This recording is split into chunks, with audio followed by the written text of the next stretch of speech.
It's the Happy Families podcast. It's the podcast for the time-poor parent who just wants answers now. G'day, this is Dr. Justin Coulson. Really excited for today's conversation. Now and then I get to talk to people who just inspire me. There's no other word for it. And over the last few years, Gus Worland is one of those people. Gus is a much-loved Aussie TV and radio host. He's into his sport.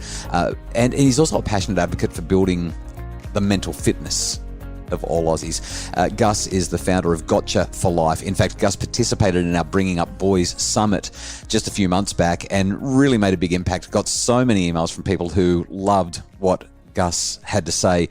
You may remember he had an ABC series called Man Up. And Gus also works really hard in helping us to do everything that we can to not lose people to suicide, especially when we look at the man crisis that seems to be happening around Australia at the moment. Recent news, of course, with Paul Green's tragic passing just emphasises that. Tomorrow is Are You OK Day, and because of that, I couldn't think of a more important person to talk to today, a more helpful person to talk to today than Gus Worland. He joins me on the Happy Families podcast now. Gus, thank you for being here. It's so good to see you.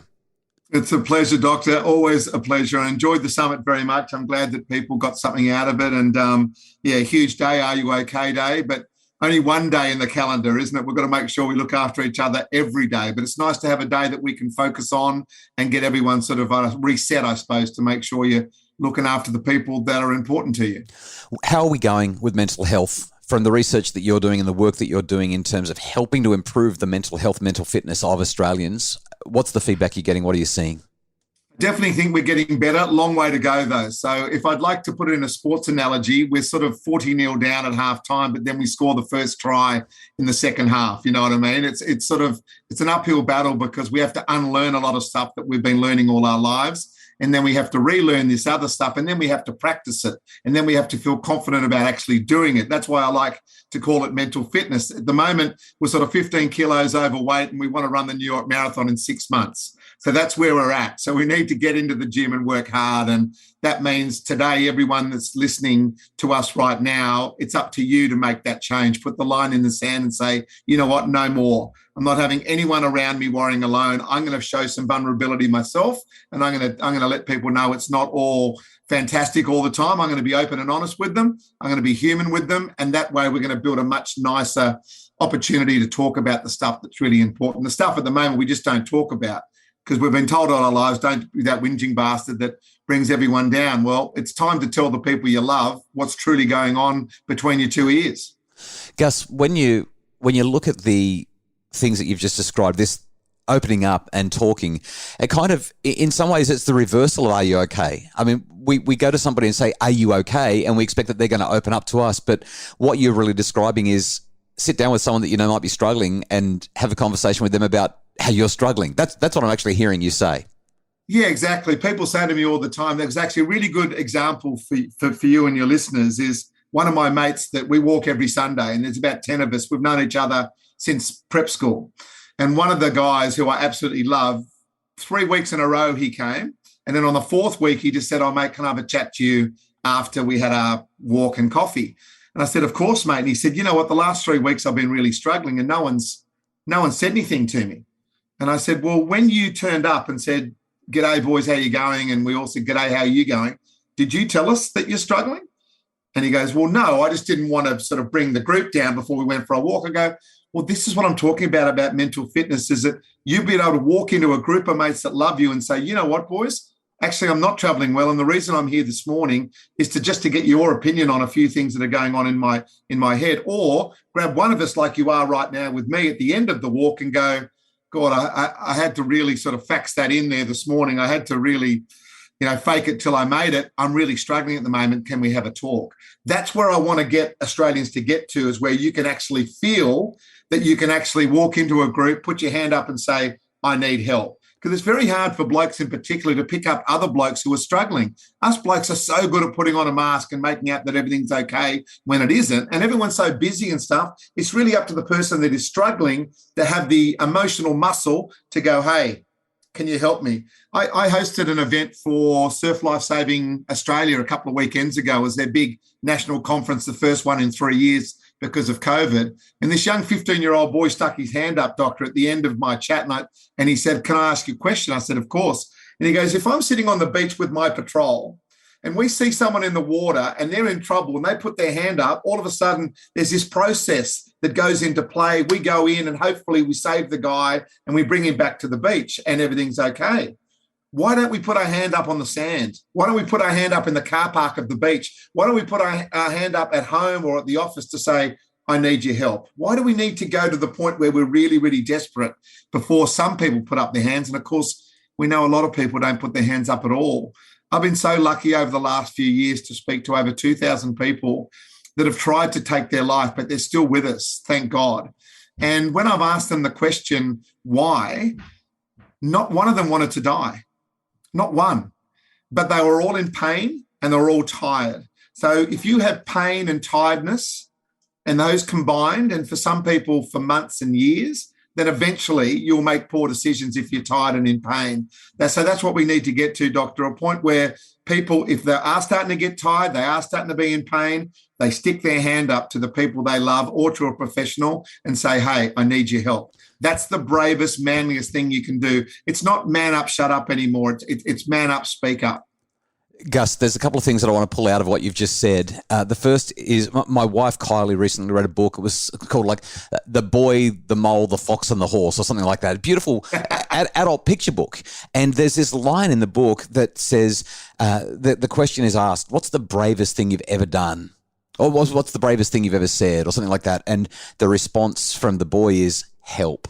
Bravest thing I ever did was say help. And I love the story that you've just shared about that mate of yours that you walk with, because essentially that's what it is. It's taken him 3 or 4 weeks to get there. Yes, that's right. But he was also having a slight dig. Yeah, that's right. It's accusatory. You're out there doing all this work and stuff, and here I am, one of your best mates, and you're not picking up on the fact that I'm struggling. I'm like, mate, it's not my job to do that. It's your job to tell me that you need help. And then it's my job to, whoa, okay, I can't fix it, but I'm a part of your village now that can give you the help that you require. That's what I want to get to. Of course, if I saw that he was struggling, if I saw that he wasn't his normal self, I would have picked up on it, but he wasn't. He's hiding it. We high-fived, we hugged, yeah. We went on our walk, we had our breakfast, everyone was laughing. He doesn't eat. He only drinks juices, so he gets 3 juices when everyone else gets an egg and bacon roll. And I just remember at the end of the day, we were laughing about the fact that he had a mango juice, a berry juice, and something else. At not one point did I ever pick up that he wasn't in good form, but he tells me 10 minutes later, hey, I'm not traveling too well. So that's where I'd like to get to, is where people can walk into a group of mates that they love, or if they don't have that village, talk to a professional and say, I'm here to get the help, and this is how I truly feel. Like so many people go to and get counselling and get support, but they don't tell the people the truth. For some reason, they're still holding stuff back. This is not the time to do that. It's the time to be truthful and honest and bear all. Vulnerability is the new way of leading, I think. Yeah, and what's ironic about that is they'll sit down with the counsellor. Maybe they'll actually be honest with the psych or the counsellor, but they don't tell anyone that they're going to get the help because they think that they've got to do it on their own. Hey, after the break, we're going to talk about the process. You've highlighted this story about the Surf Lifesave kid who's saying we've got a process. When someone sticks up their hand, there's a process to get them out of the water safely. We're going to talk about the process for helping a friend who actually needs help because they're not okay. Speaking with Gus Worland, he's helping us out with Are You OK Day being tomorrow. More next. Neurodiverse children are beautiful, but they also bring unique challenges for parents and educators. The world does not always accommodate them easily or well. Communication, affection, behaviour, learning, and almost every other aspect of life can be challenging for the child and their families. The webinar, A Parent's Guide to Autism, by leading autism expert Michelle Garnett, can help parents and educators strengthen the bond with their autistic children for better outcomes for children and families. A Parent's Guide to Autism is available at happyfamilies.com.au. It's the Happy Families Podcast, the podcast for the time poor parent who just wants answers now. This podcast is less about parenting and more about just being okay. Tomorrow it's Are You OK Day. Gus Worland, the guy behind the ABC series Man Up and the founder of Gotcha for Life. You were talking about this surf lifesaving kid, 15 years old, highlights that there's a process. Somebody's in the water, they're in trouble, they stick their hand up, or the lifesavers see that someone's in trouble, and they've got a process that they go through to extract that person and hopefully keep them alive and bring them back to the sand and look after them. When somebody isn't doing okay, that is, we say to them, hey, are you doing okay? Or perhaps we sit down with them and say, geez, I'm struggling. And they say, oh, yeah, me too. In fact, I'm in real trouble. And they open up to us and they say, I'm in strife here. What have you found as you've had all these conversations, done all these workshops, sat down with some of the most well-educated people in this area in Australia, let alone the world? What is the process that we might follow if we want to be the metaphorical lifeguards in our friends and families' world? Yeah, firstly, and it's something I'm working on still all the time myself, is being a good listener. We've got 2 ears and 1 mouth. It's a good sort of way of looking at life. We should be listening twice as much as the time that we're talking. So, and that's, as a general rule, we're not great listeners, blokes in particular. My wife would certainly tell you that, and I'm sure your wife would sell that to me if we sat around and had a cup of tea. But at the end of the day, we've got to be better listeners. And we've also got to get used to getting in the grind in terms of, like, when I talk about mental fitness, you know, those conversations are those really hard sessions that you don't want to do at the end of the week when it's so easy to not turn up and just say, I'm not going to do it. So to get comfortable with being uncomfortable, and for men in particular, we hate not being in control. So all of a sudden we could be in a conversation or walking into a conversation that we just have no control over. So there's a lot of stuff there which will stop us doing the work that we need to do. A, because it's uncomfortable. B, we don't like it. And C, it's something that we're not very good at. So that's why I talk about practicing these conversations and diving into these conversations are the best way to do it, or use technology. I had a session yesterday with a whole lot of blokes at a energy company, 500 blokes in particular, that don't necessarily talk about this stuff as a general rule. And I said, you know, that conversation face to face where someone's saying, I love you, and the tears running down the eyes. I said, that's for the movies and the TV. Use technology to break the ice to start having these conversations that we need to have. So I asked them to send out a text message. I love you. I miss you. See you soon. Kiss, hug, kiss, hug. And when I say I love you, there's no emojis. We're talking about I love you, LOVE, and the proper words, and send it off, and then turn on all your vibrates and your ding dings. So when you get a reply, everyone in the room can hear that you've got a reply. Then I'll give you the microphone and you can tell us what the people have replied to. So the replies generally are you drunk? I thought you were at work today. Did someone hack your phone? Are you okay, mate? Blokes ringing up blokes going, hey, we don't talk this way to each other. Is everything okay? All of a sudden it makes people laugh and have a good time, because it breaks up this conversation which I have with them, which is quite heavy and quite emotional. But at the end of the day, it shows that it's a very simple takeaway, that you can use technology to start these conversations, because at the moment we're not starting the conversation. So we need to start them in some way. So my advice to you guys and all the parents out there is to actually dive into it, but stop being a parent for that moment, especially if it's with your child, you know, to actually ask them and then sit there and wait for them to talk. And it might take 20 minutes to actually get a proper conversation started. Try to do it in a place where you know you've got plenty of time, or if you've got a long car journey, or you're going for a walk together, or whatever it might be.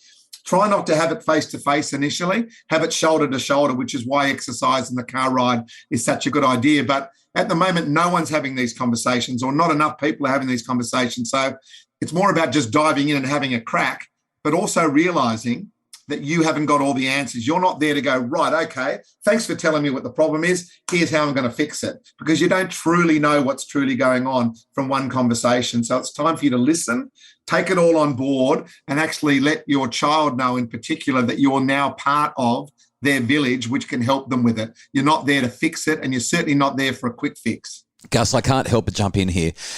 Two things strike me as you share what you've just done with this process. Number one, the fact that so many people are saying, are you drunk? Is there something the matter? What's going on with you? It emphasizes how poorly so many of us communicate our real feelings. And yep. And these are good things, right? It's not like we're saying, I've got problems, I'm depressed, I'm in trouble. This is, I love you. You mean the world to me. I'm so grateful for you. I mean, this is a positive one. And people are saying, are you all right? I love that you're asking them to do that. And I just wish that we could do that more. The second thing that jumps out at me is whenever I have an Are You OK Day conversation with people, a lot of people say, yeah, but what do I say when they tell me they're not? What do I say? And I love how you've just said, you don't say anything.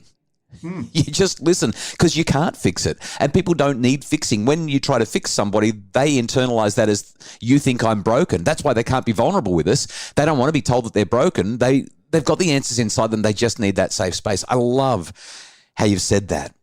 I had a conversation with a mate just recently, and while we were chatting, I said to him, I don't know why I'm telling you this, but I'm really struggling with this thing at the moment, and it's on my mind. I'm running it by you. I don't expect you to have an answer, but gee, it's hard sometimes, isn't it? Like, it's just really hard. Yeah. And he turned around and said, oh, it's so hard. And then for the next half an hour, Gus, he wept as he told me about some challenges that he's had in his life and how he's trying to overcome them. I mean, it was an incredible conversation. He didn't need an "Are you okay?" question. What he actually needed was for the guy standing beside him to say, I'm having a rough time. And it turned into one of the most delightful conversations that I can remember having in years. When I think about the process, when I hear the conversation that you've just had with me, I'm summarizing now. I'm hearing, don't try to fix it. Just listen. You don't actually have to do anything. And then if they're really stuck, say, well, how can I help you? Like that's kind of it. Exactly. I talk about my village all the time. So I get your listeners to write down a list of all the people they love and adore and they cannot imagine living without. So then give yourself a mark out of 10 for how you're performing within those individual relationships. If you've got a 7, 6, 5, 4, 3, 2, 1 out of 10, go to work on those relationships and start the ball rolling with the text message, the icebreaker. Been thinking about you. There's lots going on in my life at the moment, and I just slowed down enough to realise the people that are important to me, and you're one of them. Just wanted to let you know. Now, that text message is not for you. It's for the person that receives it. So lovely to get something unsolicited like, oh, isn't that nice to hear? It just builds a slightly better, deeper relationship. And that's all what we're really doing. That conversation with you and your mate, you gave him permission because all of a sudden he could look at you and go, look at you, you're flying, you beautiful family, you're doing this, you're doing that. I can't possibly rain on his parade. I don't want to be that guy. All of a sudden you said, gee, sometimes it's tough. You gave him a little opening and he went, I'm taking that opening because I've been wanting to tell you for ages, this is what's going on in my life. It's incredible if you build that safe environment. You showed some vulnerability. You led with vulnerability. It opened up this conversation, which was so much nicer than it would have been if you're just talking about ABC, having a coffee and looking out onto the beach. So that's where we need to get to. Again, we are not having deep and meaningful conversations every time we talk. We're not having conversations where we burst into tears every 5 minutes, but just have that in your locker. To the people that you love the most, have those skills, build those skills, go to the workshops that we can provide to get the emotional muscle so you can have that conversation when you need it. Gus, our time's up. Last words for Are You OK Day tomorrow? Yeah, don't worry alone. That's the most important thing. So if someone does ask you that question, tell them the truth. And if you're that person that asks someone, are you okay? And they turn around and say, you know what, I'm not, then stop and listen. That's the most important thing. At the moment, I reckon we give Are You OK Day a bit of a dud ride. We go, are you okay? Yeah, mate, no worries at all. And you keep moving and you never have that conversation. Well, listen to the person and be ready to get an answer of no, and don't try to fix them. Just be part of their village that can help them get the solutions down the track. This is something that we need to be better at. Better listeners, be kinder to each other and support each other. Gus, love talking to you. You're so generous. Thanks so much for being with me. If people want more information about you or Gotcha for Life, where do they go? Yeah, they go to gotchaforlife.org. That's GOTCHA, the number 4, life.org. It's got all the details there, our website. And if I can help you or any of your listeners, you know, I always will, mate. You're awesome. Thanks, Gus. Details are in the show notes. The Happy Families podcast is produced by Justin Worland from Bridge Media. Craig Bruce is our executive producer. And if you want more info about how to make your family happier, please join us at happyfamilies.com.au.